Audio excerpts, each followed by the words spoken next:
The top stories tonight in Y News.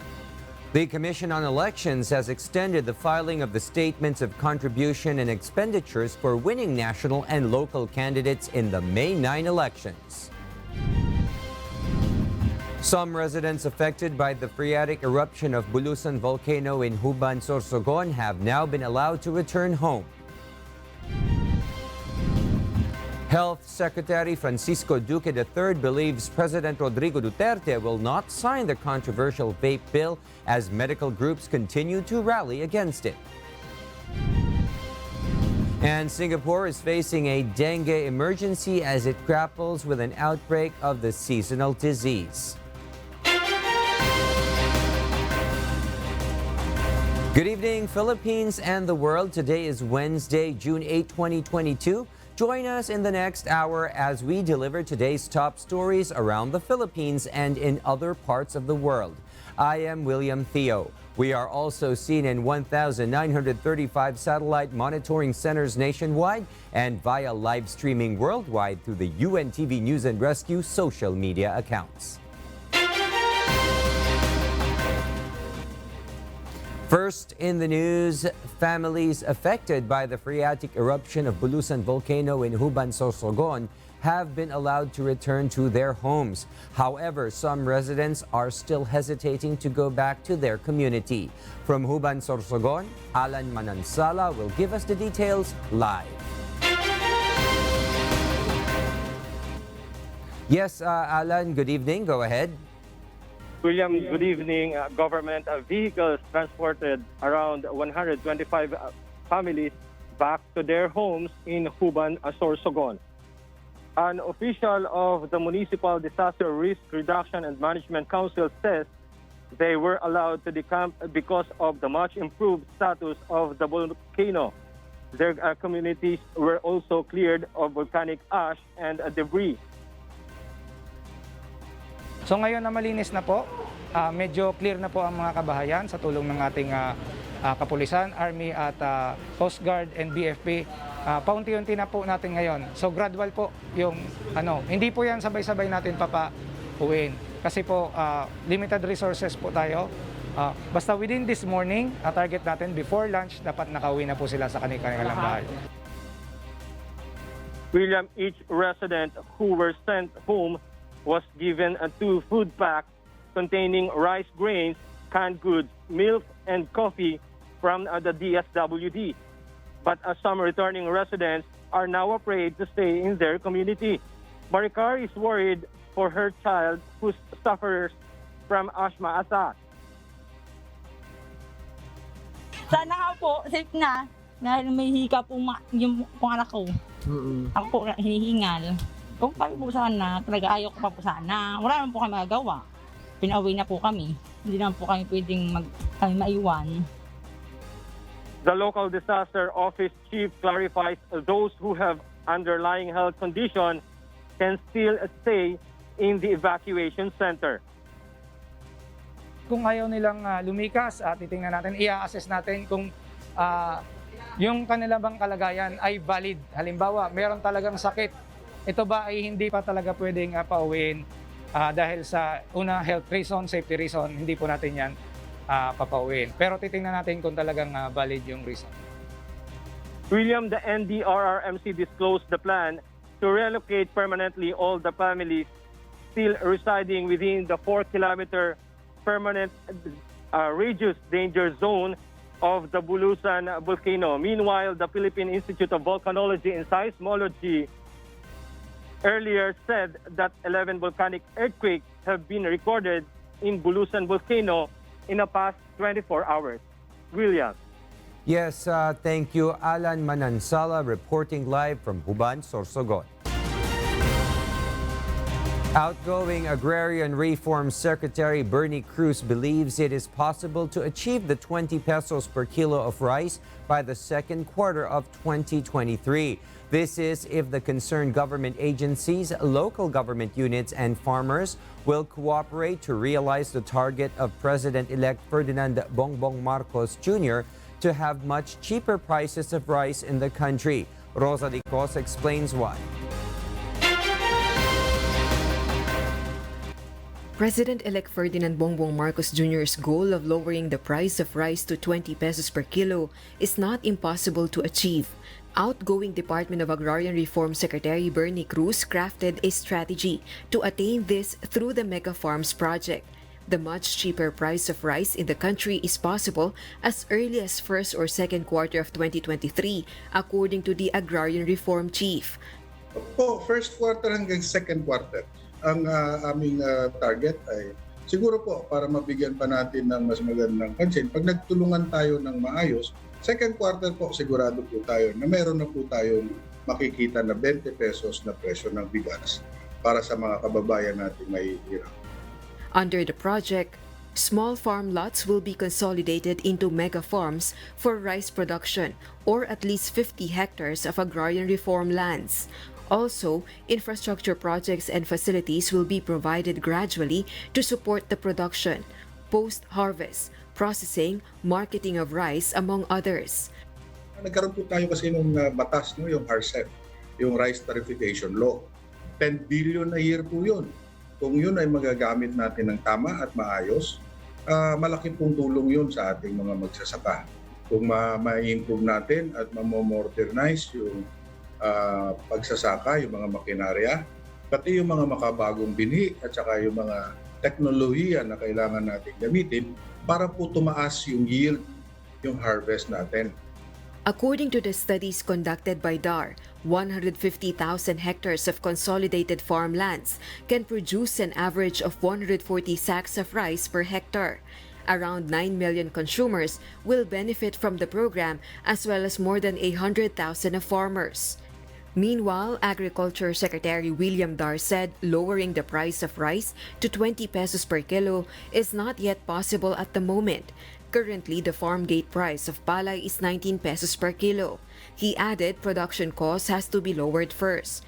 But for Agrarian Secretary Cruz, this can be achieved if concerned government agencies, farmers, and local government units will do their part. Rosa Licoz, UNTV News and Rescue. We serve the people, we give glory to God.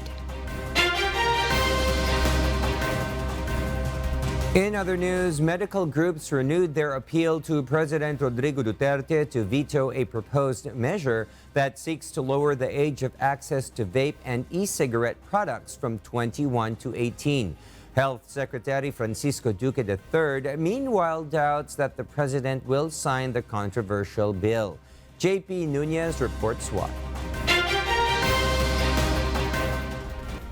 Doctors from various medical societies stress that lowering the age of access to vapor products will expose Filipinos, especially the youth, to harmful substances. Dr. Minerva Kalimag, president of the Medical Association, said the vaporized nicotine products regulation bill contradicts the policies to safeguard the well-being of the citizens.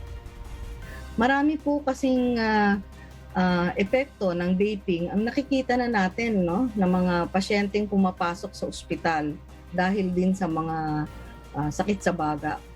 So, ang mga kami po na nasa medical field, no, tingin namin the Vape Bill kontra ito sa pulisiya ng ating bansa, no, to safeguard the well-being of its citizenry, no, lalo na po yung mga kabataan, no.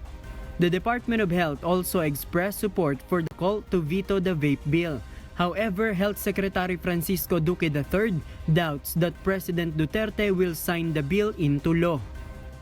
I am concerned with this Vape Bill because ang end goal namin is that it will not be enacted into law. Kung mabibito sana, pero ngayon, ang latest ay wala pang sinusumite ang Congress sa Office of the President. Okay. So, yan ang inaantabayanan natin at we will just have to wait what happens next. But I doubt that the President will even sign that law, that bill into law. So, we'll leave it at that, but I am in constant communication. But the goal is really, hopefully, it does not become law. A bill may become a law even without the president's signature if the president does not sign the bill within 30 days from receipt. It may also become a law without the president's signature if Congress overrides a presidential veto by 2/3 vote. JP Nunez, UNTV, News and Rescue. We serve the people. We give glory to God. A political analyst says that the incoming administration of President-elect Ferdinand Marcos Jr. should push for policy continuity, particularly regarding the economic recovery program of the Duterte administration. Nel Maribuhok will tell us why.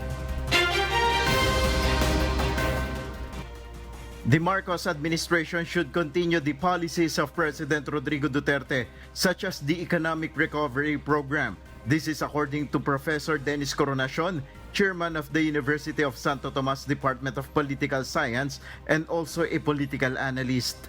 Coronacion said it is better to push for continuity or the Marcos admin must prepare a better solution to the problems in the country. Ang dito dapat ituloy lang ng susunod na presidente yung economic recovery na nararanasan natin ngayon. In fact, kung meron siyang quick and effective solution patungkol dito, sana maisip niya agad. President Duterte's 10-point policy agenda aimed at accelerating the economy's recovery includes strengthening the country's healthcare capacity and boosting the COVID-19 vaccination program.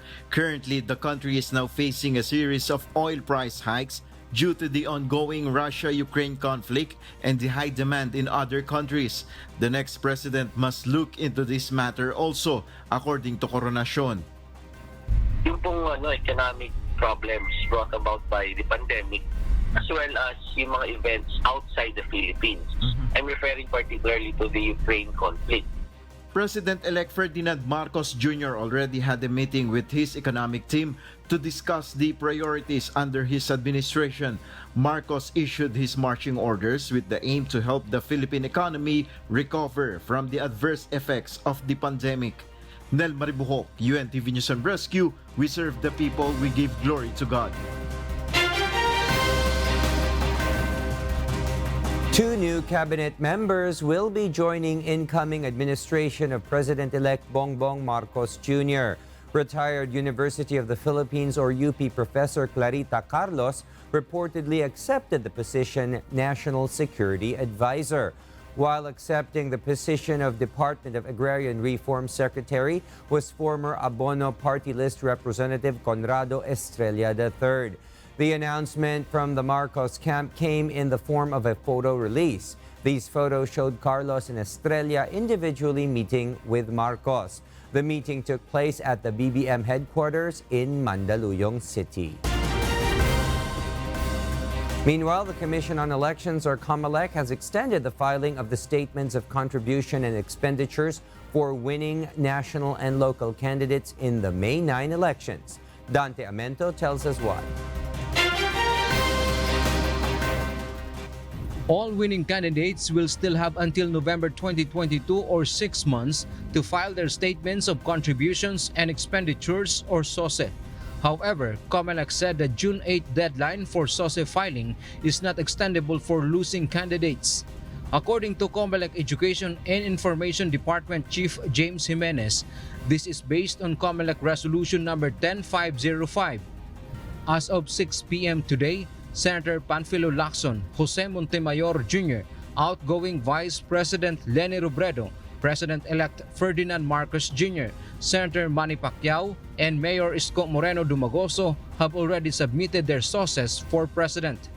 Meanwhile, among the 9 vice presidential candidates in the recent elections, Doc Willie Ong, Vice President-elect Sara Duterte, Lito Atienza, Senators Francis Pangilinan, Vicente Tito Soto III, and Walden Bello also filed their SOSEs for Vice President. Over 10 senatorial candidates have finished to file their SOSEs, such as Robin Padilla, Chis Escudero, Herbert Bautista, Senators Joel Villanueva, Laila de Lima, among others. Jimenez added, winning candidates who failed to file SOSE are barred from assuming office. The office of unelected candidates who fail to file their SOSE shall be deemed vacant until they have submitted their SOSE within a period of 6 months from proclamation. Dante Amento, UNTV, News and Rescue. We serve the people. We give glory to God. The Bureau of Immigration expressed willingness to help on the case filed against some of its personnel allegedly involved in the so-called Pastilla scam.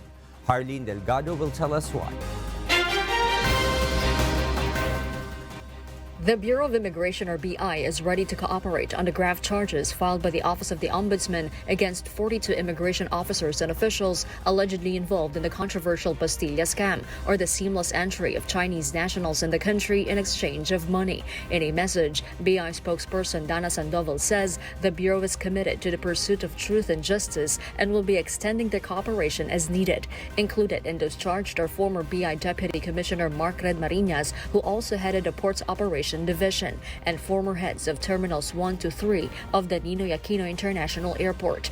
Based on the 17-page information provided by the Ombudsman, Marinas conspired with the immigration terminal heads and personnel to give unwarranted benefits and preference to Chinese nationals and caused undue injury and damage to 143 foreign passengers for bribes amounting to 10,000 pesos per passenger, or a total of more or less 1.43 million pesos.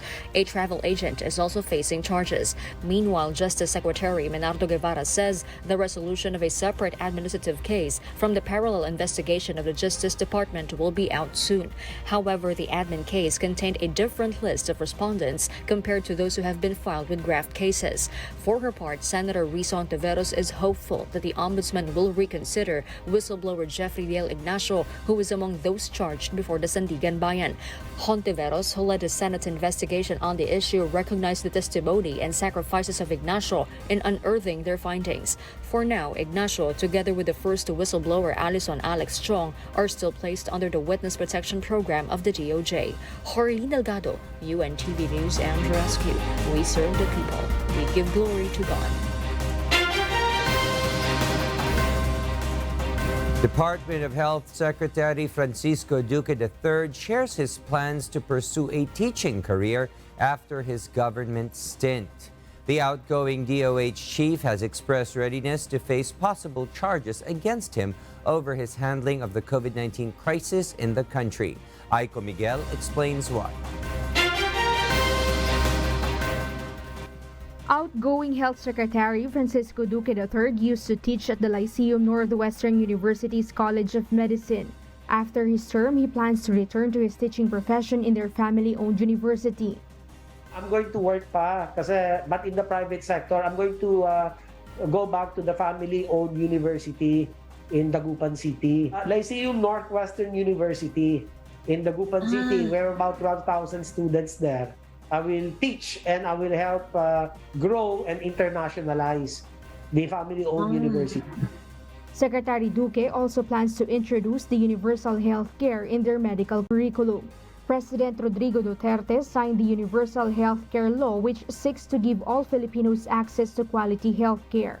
Meanwhile, Secretary Duque expressed confidence that good lawyers will defend him if he is charged over the procurement of COVID-19 supplies from Farmally Pharmaceuticals Corporation once his term ends. Senate Minority Leader Franklin Drilon earlier advised him to get a competent lawyer.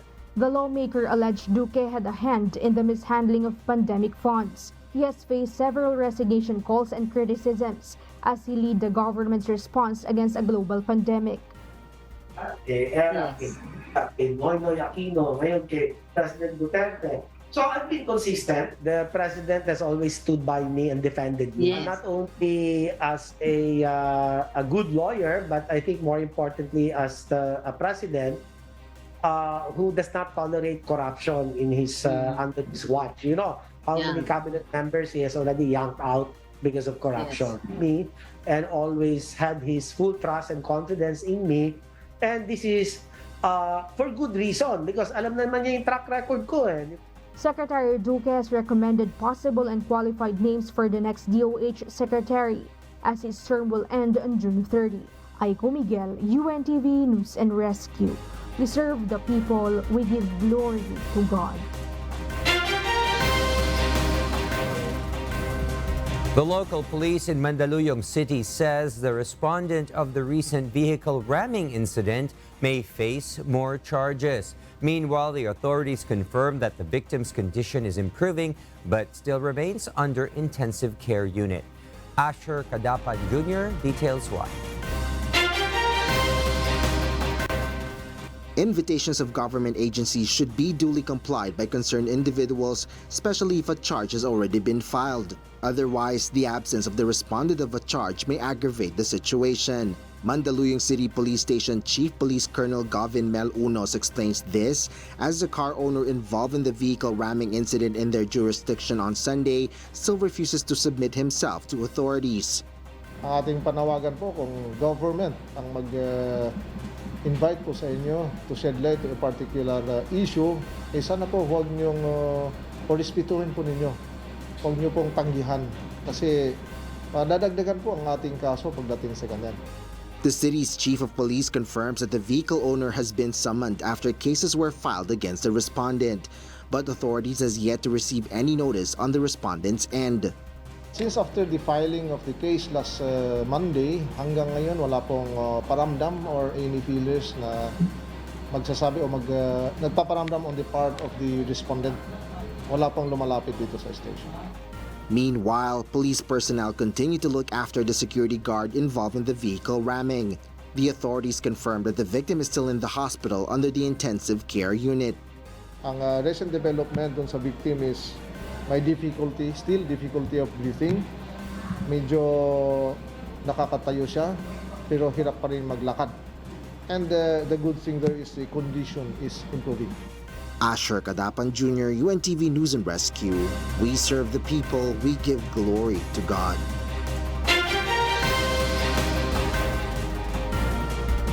And for the news abroad, the seasonal disease dengue has come unusually early this year in Singapore. Nerissa Dando will tell us why live.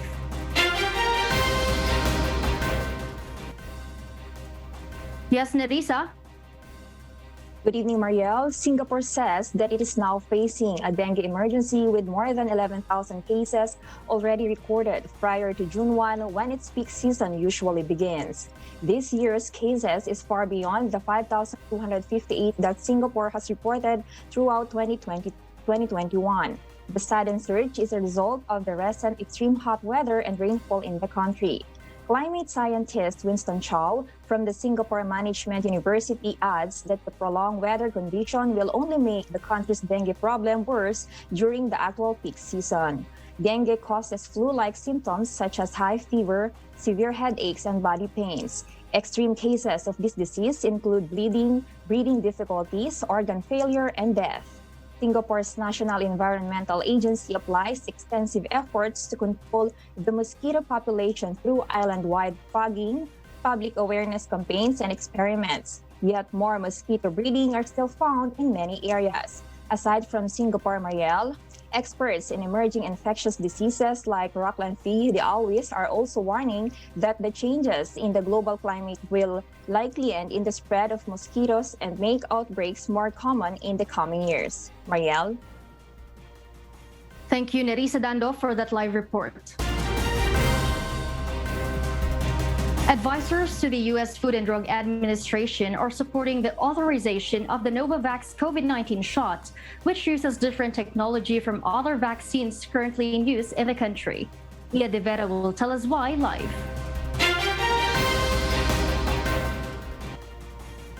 Yes, Ia, go ahead.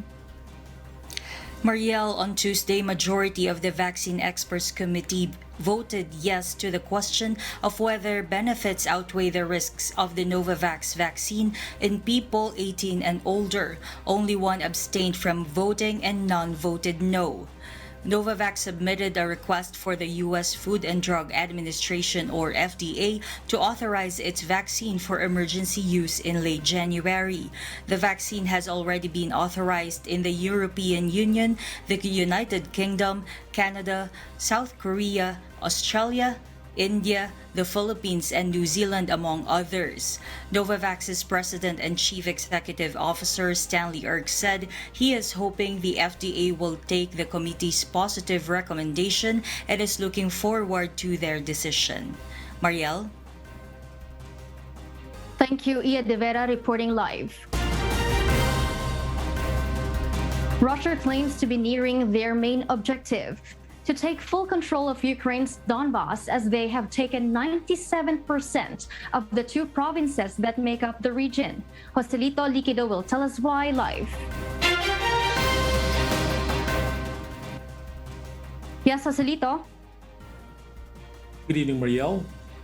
The Kremlin is now closer to fully capturing the eastern industrial heartland of coal mines and factories in Ukraine's Donbas. Ukrainian officials and military analysts also stated that Russia now occupies roughly half of the Donetsk province. The continued barrage of the Russian artillery on markets and schools lead to the destruction of a college building that resulted to 2 wounded civilians, according to Luhansk Governor Serhiy Haidai, and at least 3 people dead in other reports. Russian troops earlier took control of the entire Kherson region and a large part of the Zaporizhia region, both located in the south, and is now planning to either have them declare independence or be folded into Russia. During his interview for Financial Times, Ukraine President Volodymyr Zelensky has emphasized and still insisting on Ukraine's need to defeat Russia on the battlefield, but also said he is still open to peace talks with Russian President Vladimir Putin. In other developments, Ukraine's President Zelensky said that a special book of executioners is planned to be published by Ukraine, which details all the cruel war crimes committed by the Russian army during the war. Back to you, Mariel. Thank you, Joselito Liquido, reporting live. The world celebrates World Ocean Day today, and to acknowledge the solutions, science, communities, and more of which take action on the ocean. Paul Gatchalian will give us the details live.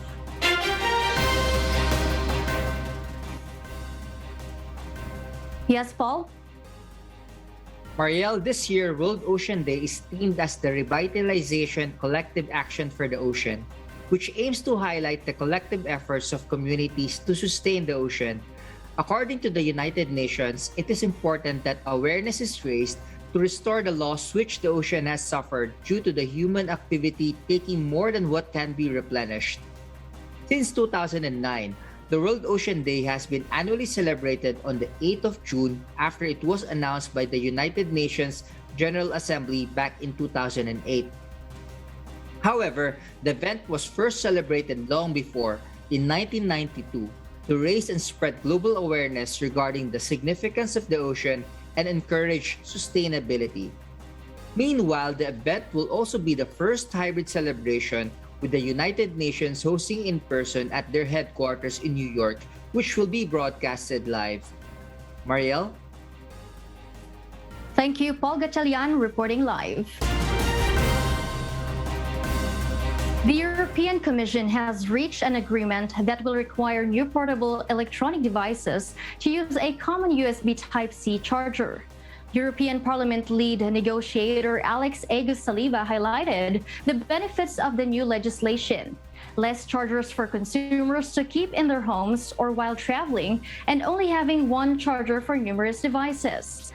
Mr. Saliba claims this to be an important step to increase European consumers' convenience.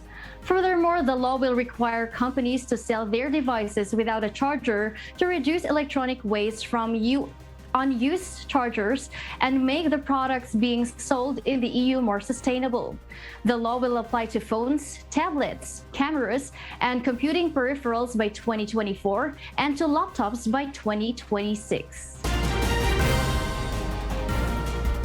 And those are the reasons behind the news in other parts of the globe. I am Mariela Toza reporting live from Perth, Australia. Good evening. Thousands of local and overseas jobs are up for grabs in the nationwide job fairs to be held on June 12, coinciding with Independence Day. Eileen Cerudo explains why. The Department of Labor and Employment will open a job fair to commemorate the country's Independence Day as well as to decrease the unemployment rate in the country. Ito po ay manggagaling sa more than 800 participating employers po natin. And then yung job fair sites po natin, we have 25 sites nationwide po. In every region po, merong isang site, yung iba naman po, merong more than 2 sites on the same day. Among the job opportunities available are in business process management, information technology, construction, and manufacturing sector. Job vacancies also include nurse, factory worker, household worker, and cleaner. The job fair will open in 25 sites in various regions in the country, and one of the main venues is at the Philippine Arena in Bukawi, Bulacan. Dole hopes this would help reduce the unemployment rate in the country. If you want to go back to the pre-pandemic state or even better, we need to generate additional 800,000 to 1 million jobs. Based on the March 2022 labor force survey, the country's unemployment rate is at 5.8%. This is equivalent to 2.8 million Filipinos unemployed. The Labor Department hopes the gradual economic recovery and the shift to a lower restrictions can boost the employment rate in the country. In case applicants cannot personally visit the job fair sites, they can still apply at ple.dole.gov.ph. According to Dole, 15 to 20% of the applicants might be hired on the spot. Eileen Cerudo, UNTV News and Rescue. We serve the people. We give glory to God. The Land Transportation Franchising and Regulatory Board, or LTFRB, grants 1 peso provisional fare increase for public utility jeepneys effective immediately. This is in response to some transport groups' petition due to oil price hike, particularly addressing immediately the 6 pesos and 50 centavos fuel price increase yesterday. The fare hike is exclusively for modern and traditional jeepneys providing service in the National Capital Region, Region 3 and 4. The 1 peso fare increase is also applicable to the first 4 kilometers, but not in the succeeding kilometers. This means that the minimum provisional fare in PUJs in corresponding regions will now be 10 pesos for the first 4 kilometers. The usual discount for qualified Filipinos, including persons with disability, senior citizens, and students, among others, will be granted upon presentation of valid identification cards. The notice of provisional fare increase inside the authorized units must conspicuously displayed, can be fully viewed by the riding public. Our kasangbahay, as the world faces these trying times amid the pandemic caused by coronavirus, we are inviting everyone to join the global prayer for humanity from Monday to Friday, 9:30 p.m. Philippine time, through the social media accounts of Members Church of God International.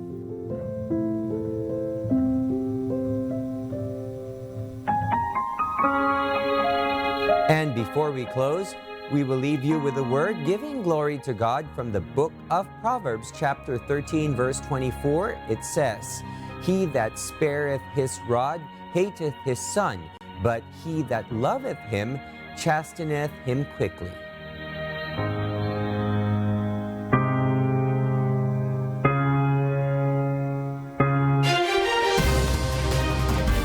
And those are the reasons behind the news, the 8th of June 2022. Reasons we deliver to you as they unfold.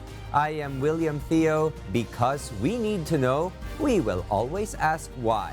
We serve the people. We give glory to God.